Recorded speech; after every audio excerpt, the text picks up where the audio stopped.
Veronica V, and I'm sitting here at the Upper Space in lovely Niagara Falls, Ontario, Canada, with VILEDRIVER.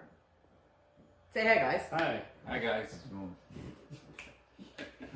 You're going to want to make sure that you hit Patreon and you hit subscribe on the Upper Space YouTube page right underneath that little box. Helps out with our numbers. So, before we begin, let's get full names and instruments and how long you guys have known one another. Let's start off with Chris. Chris Sokolowski. I'm a guitar player for VILEDRIVER. Been playing 30 years, and we've been a band, I think, for 7 years now? 7 years. Oh, you and I. Yeah, me and you. Aaron and I, the drummer, have been playing 15 years. We were in, former band was starring Janet Leigh, and we met Dustin in 2014. Hi, I'm Dustin Patke, vocalist for VILEDRIVER. Yeah, I've been just playing for about maybe, about 7 years with you guys. Wait, no, 6, 7, roughly, yeah. And that's about it. That's about it. Very interesting. Yeah. I'm Aaron Poser. I've been playing with Chris, like you said, for 15 years. So, yeah, I play drums. That's all I got to say about that. So, how would you describe your music to people who are tuning in for the very first time and have never heard of VILEDRIVER? It sounds kind of heavy to me. Am I wrong? That's a good tip off. It's supposed to sound heavy. Yeah. We label it as technical death metal. Some people that are avid tech metal fans would probably argue that fact, I guess. Yeah, I don't think it's really too. As much as I want it to be a little more death metal-y, I don't think it is super death metal-y. Mm-hmm. It's tech. It's tech metal. Yeah. Otherwise, I suppose it's a mix of everything. I think everybody makes it when you're asked to describe your own band, it's very difficult, and everybody. So we'll just say tech metal. Right? Yeah, tech metal. Probably technical death metal or tech metal. I've heard different genres or different variants of the death metal as kind of like blackened metal, or like there's different. There's too many variations of metal, so Yeah, trying to sneak into one subcategory of a subcategory of a subcategory. Is it safe to say that there's some music that just transcends classification and genre, and then maybe this is where your metal kind of suits in, or? Yeah, we just make it and let other people put the labels Yeah, on it. we weren't like, let's make a band that follows, these criteria so we can fit into this thing. No, it's just, he brings his influence, I bring my influence, and that's when the music comes together, it is what it is, and It defines itself as it goes along, as we go along, I guess. Oh, so you said for 30 years, so without, that pretty much, how old were you when you picked up your first guitar? 15. I'm 15? 45 now. Yeah. You're 45, so 30 years. Yeah, we're all pretty separated. You're 38, 39. 39, and you're 28. So all the eras, No, definitely. How would you describe your fans as well? Is it Not present. not? See ya. But they're watching right now, Yeah. hopefully. But it's hard to say. Mostly musicians are so of any age group, I guess. But generally, they're 19 plus shows, so we get 19 plus people. How often do you get a chance to rehearse?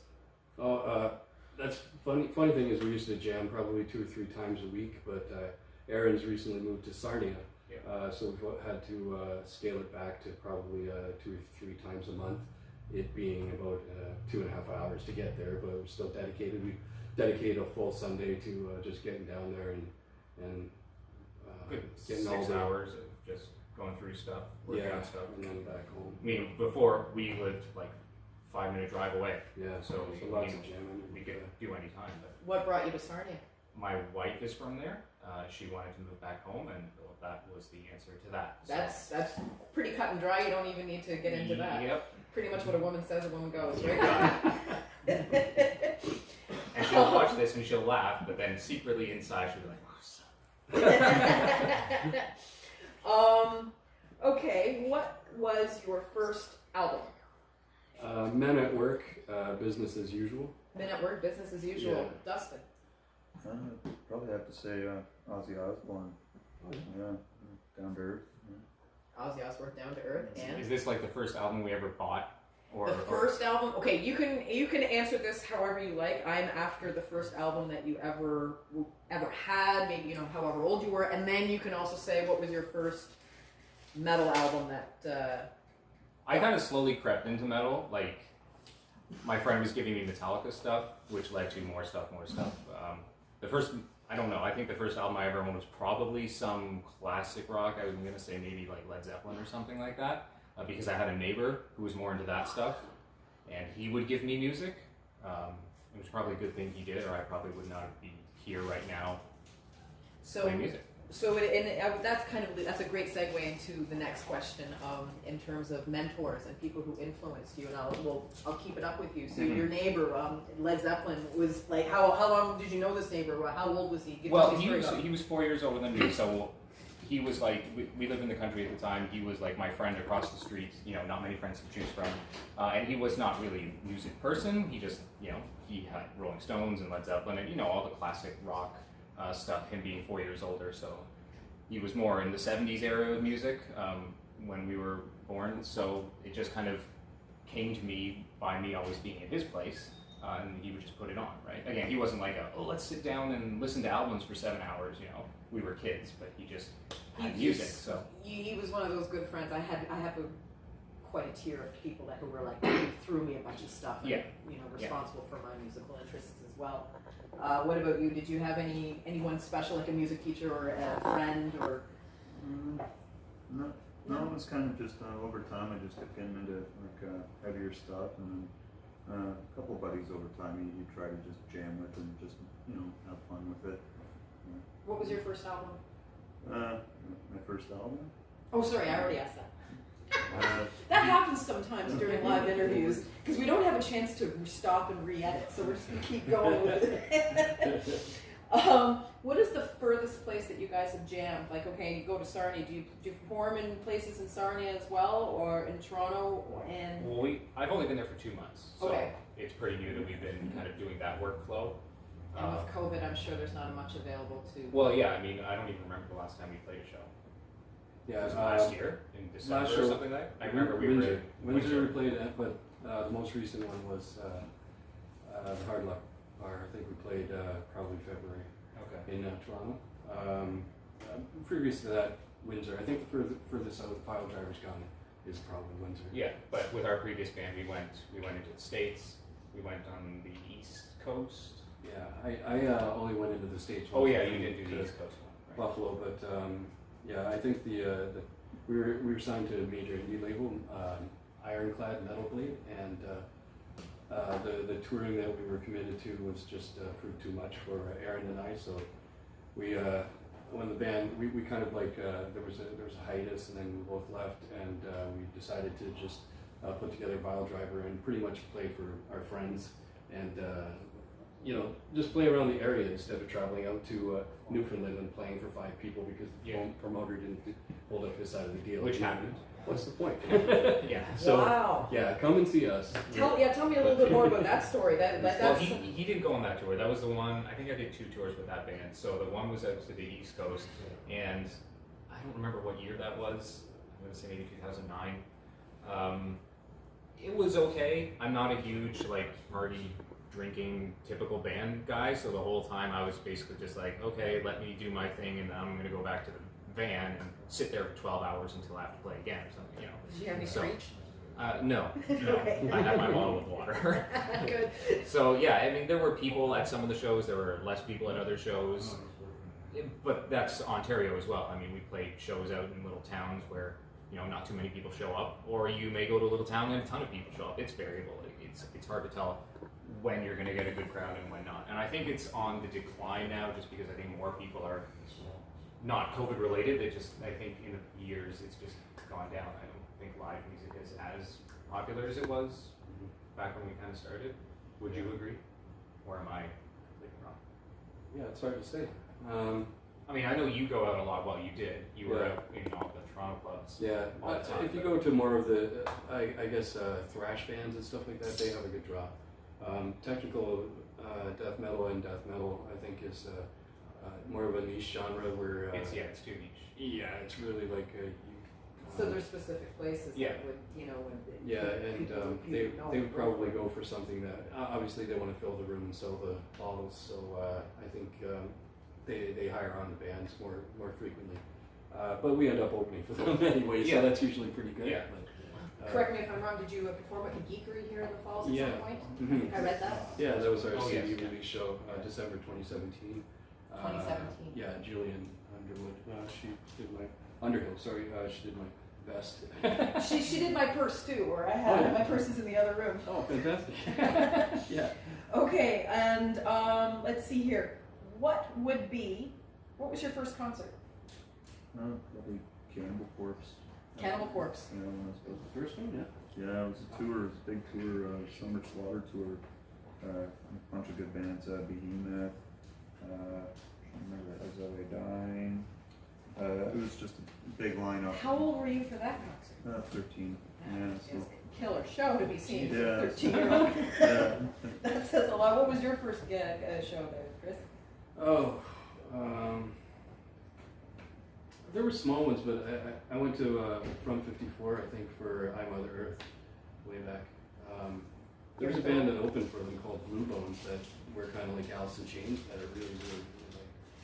But I think it was I Mother Earth. Right on. And do you remember what was your first show? I think the first live show I went to was Paul McCartney's Wings, because my mom really liked the Beatles, and I think Wings came to Toronto, Yeah. and so I remember going to that, and I remember hearing him play some Beatles songs, which I recognized. I was like, oh, okay, at least I know something of this, but I don't remember how. I would have been pretty young. You went just because Because I had to go. because you had no Because everyone choice. else was going. Okay, I'm going to move into a little bit more of a general question, and again, this is all for all three of you guys to answer. You're going on a first date. You know this question, don't you? No. You don't know this question? Have you asked this before? I've asked this before. Okay. You have a choice. You have to wear one of the following. And I'll start off with you, Chris. Yeah. You have to wear either socks and sandals, a turtleneck, assless chaps, acid wash denim, or a pink shirt. Acid wash denim. Acid wash denim. I do know this question. I was going to go with the socks and sandals actually before, but The acid wash Yeah, denim. Would you, yeah, I would think you go like top and bottom, full, full acid wash? no, you can't do that. What about you, Dustin? Probably assless chaps. Assless chaps. Would you go bareback, or would you actually put something underneath the assless chaps? And maybe some tacky underwear underneath there. or Nice. something, You don't want to stain the seat. yeah. What about you, What Eric? was the last option? Pink shirt? Pink shirt. Oh, pink shirt? Pink. Pink. Sure, I'd wear a pink shirt. I think you would wear a pink shirt Yeah. very well. Yeah. You pull it off. Of all the fashion trends that have come and gone over the centuries, what should make a comeback and what should stay dead? Well, I know that flares are coming back. I don't think they've ever left. If you watched Zach Wilde, I mean, he wears them the best, I think, right? But yeah, I'd like flares to come back. I would totally rock flares. Maybe some acid wash denim flares. Acid wash denim flares. Would. Okay, and what should stay dead? Yeah. Oh, stay dead. You can think on that. Or how would you answer this question? What should make a comeback and what should stay dead in terms of fashion styles? I'm gonna have to take a moment on that as well. You, Aaron? I'm gonna have to say I don't know enough about fashion to answer that. Like, Okay, my fair wife enough. is always on me for you've had the same T-shirts for 75 years, and you're gonna have them until they disintegrate. Okay, well, I have no fashion sense. So. Okay, that's the best answer as well. You're falling into that category as well. Have the three of you seen the movie Fight Club? Yeah. Yes. But we don't talk. Oh, very good. So we know the second rule is Excellent. we do not talk about Fight Club. Okay, next question. Next question. If you had to pick someone that you wanted to fight, dead or alive or fictitious, who would it be? I don't know, some little kid, so I wouldn't have to worry about getting hurt. What about you, Dustin? I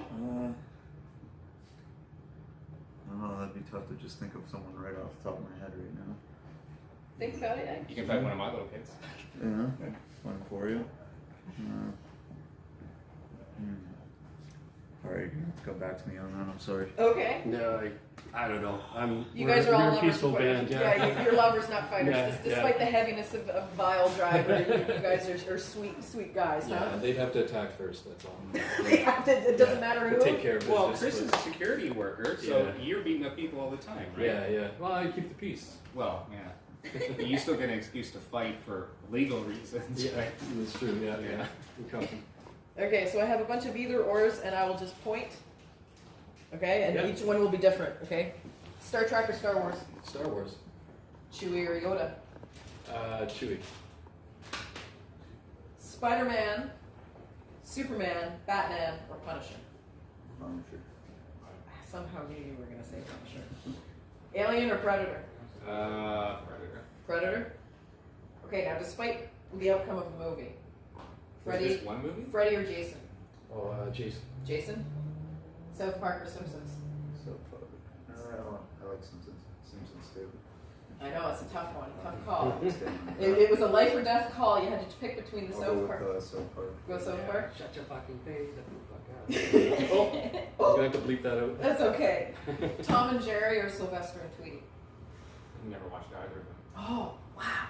Okay, so out of all the ones that I just rhymed off, pick one. Out like Alien or Predator or South Park. Well, I did Predator. I do Simpsons. I never watched South Park. What was yours? Star Wars. Star Wars. I like both Star Wars He's and Star got, he's Trek. got like Star Wars Legos. I got a lot of Star Wars. All these different. You got a lot of Star Wars Lego. Yeah, All of them. too much. Are you like, episode 4, 5, and 6, or do you like the whole? I like the whole ones. I mean, the ones they did in 2000 were kind of cheesy. I think those were too geared towards kids, and then that somewhat happened again in the most recent ones. I think they were a little too, like, once Disney took over, a little too geared towards kids. Have I they think changed, or have you? that's deep. I think everyone wants like the original to happen again, and it never will. Mandalorian was close. Mm-hmm. Uh, Is he the child or is he Yoda? Is he Baby Yoda or is he the child? no, he's someone else. He's someone else. Okay. Yeah, I don't think they're at the same time. I mean, I don't know, but I don't think they're at the same time. We'll get off the tangent if we keep going this. We can talk about this Yeah. post interview if you Yeah. want. Okay. Not directed at any one person, and anyone can feel free to answer this. Okay. If you could be anywhere in the world right now, whether or not you're performing or just on vacation, where would you want to be? Las Vegas, I think. Las Vegas? Probably Europe. Hungary. Hungary? Is that heritage or? Yeah. That's a good point. I was going to say I don't know, but yeah, I'd like to go back. I have an Italian family, so I'd like to go back to Italy. I haven't been there in a while. In a That'd be while. nice, yeah. Where did you go to Italy when you went? I went when I was, I think my dad took me when I was 3 or 5 for a few weeks, and then I went again later when I was 13, again for a few weeks, and then I went when I got married for like a honeymoon thing, also for a few weeks, and we did Rome and Florence at that time. Yeah, it's just been a while. It's been a good 10 years probably since I did, so it'd be nice to go back. Europe in general is nice. Okay. In terms of advice, what is the best piece of advice you've ever received? And likewise, what is the best piece of advice you've ever given? I'll give you guys a couple seconds to stew on that.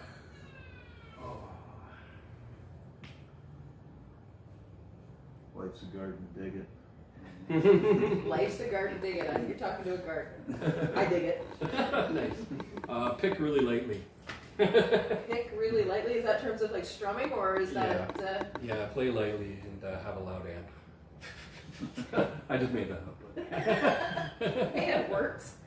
Tread lightly. Yeah. I don't know. I'm sure people have given me a lot of good advice over the years. I can't think of anything specific. I mean, Well, we can go. Sorry, don't mean to. yeah, it's fine. I was going to say, like, if it comes to music and stuff like that, I mean, I always try and. I regret that I didn't start playing earlier, though I wasn't interested earlier. And I think I regret not focusing more once I did start. Like, I didn't really start focusing on metal until I started playing in a few of the bands before SJL, starring Janet Lee. Yeah, when you find something you like, just practice and make time for it. That to get the creative juices flowing as far as rehearsals are concerned, and COVID has definitely taken a hit on everyone in every concern. What I guess what I'm trying to get at in terms of advice is what what could you say to musicians who are currently struggling through these times? Is there any words of wisdom or advice or experience that you can impart to someone that is wondering, how do I be a musician during when everything's closed down and I can't perform live? I've seen a bunch of those YouTube videos where, like, I don't know how they do it, but like, everyone gets their corner and they all play and they've all done it in some different location. I don't think it's been recorded live. I'm sure they send tracks, do their part, send it, down the chain and then put it together. There are avenues for live collaboration. We were looking at it, when we decided I'm sure he's not going to want to drive to Sarnia every, couple days. What are all our alternatives? So we haven't come up with anything that way. What was the question again? Because I thought. No, actually, what could a musician do? You're answering it. What could a musician do, or what advice do you have? Like you said, the forescreen in terms of recording. Yeah. But as far as COVID is concerned, is there because everyone's struggling right now, and musicians are really being hit hard. I've always played because I like to play, and I know Chris has always gotten on my case a lot about like, you don't even like playing shows, or and he always said, you'd just be happy to stay in the garage and play in the garage forever, and that's true to a degree. So I mean, if you like playing, just play. Start a YouTube channel like everyone and their brother, and stick around on there. Yeah, I've just started a solo project too. Did a lot of recording during the first couple months when we couldn't jam, and I just went back and recorded some songs that I never really got to record from maybe some teenage years and my 20s and early 30s, and then they were coming together. I thought they were really good, so I've put them up on. I'm going to launch it as under Threats and Type. Threats and Type is my Facebook page where I put some other instrumental stuff on, and I'm going to be probably opening some shows for bands, just doing a solo thing with backing tracks, kind of like guitar karaoke, I guess, but a political message in it all, and it should be fun. It's just to get out there, and it's a different thing than what we're doing. It's different. I think I'll be opening for different bands and whatnot, so look forward to that. But yeah, you can just keep busy. I think that's how I got onto my instrument. Is I just was not hanging out with anybody particularly, so I was just really good at video games. So once I had a guitar, it was an outlet for me creatively, and never went back to video games. Yeah, there you go. Yeah. Hey, there is hope for men everywhere. You don't have to be sitting in front of the TV playing video games. You can be creative. Yeah, and come up with something. If you were in charge, not directed at anyone, feel free to answer anyone. If you were in charge of the music industry after COVID, how would you change things, or what would you do differently? Or would you keep things the same? That's a lofty question. I know, I realize that. Maybe I should have asked that maybe at the beginning, and then we could have been thinking about it throughout and then come up with an answer. Yeah. It seems like it's just the ocean that we swim in, the industry, and hopefully it points in our direction every once in a while. I don't know. I don't have any way that. I think if you ask enough people, enough musicians, everyone will have a problem with some aspect of the music industry. Again, I'm happy to play in my little bubble, in my garage, in my room, in wherever. I'm happy to play because I like to play. If I never played a show again live in front of anyone, yeah, it would be disappointing. But obviously, there's people who make their livings, playing live shows, and they would probably give you a better answer because they're more in tune with like the industry. And I personally am not. I stick to my own little bubble, and that's about it. You seem to be absorbing everything. Are we all cool? He's working on absorbing his sub, which he just had. Well, is there anyone that you'd like to throw a shout out to? Is there anything that you would like to talk about that I have not asked a question? Well, it's my niece's third birthday tomorrow. Happy birthday to Isla. She's in New York. Nice. And, Is there anyone that you guys like to say hello to? I hear it's Chris's niece's third birthday. Yeah. Thank you to Upper Space. Thank you, Christy, for inviting us in on this. Gavin and Larry, who's art you're going to see later. Thank you to everybody. Hi to my girlfriend Heather. Love you. I guess I have to say hi to my wife and kids. Hi, or Michelle. else I will be shit on when I get home. Guys, thanks very much. We have been sitting here at the Upper Space. Make sure that you tune in to Patreon, the $3 feed. Every Saturday night we have a live show. Tonight we have VILEDRIVER. Next week we have the Ryan Thomas Band, if I stand corrected. I think I'm right on that one. Cheers, guys. I'm Veronica V.